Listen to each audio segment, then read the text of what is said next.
والله إني قاتلك. قد حنثت بقسمك أيها الشاب، وما كان عليك أن تقسم. ولا تفعل. من أنت؟ أنا رجل قتلت أباه. ويحك، هذه صفة لا تدل عليك.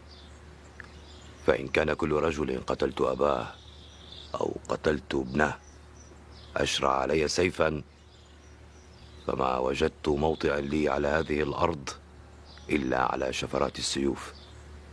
فمن أنت من هؤلاء؟ أنا ابن عمير الضابئ إن كنت تذكر. ولا أنسى. الذي أطحت به ظلما. فترصدني لتأخذني بهذا؟ أتدري أيها الشاب، أتدري كم مر من السنين؟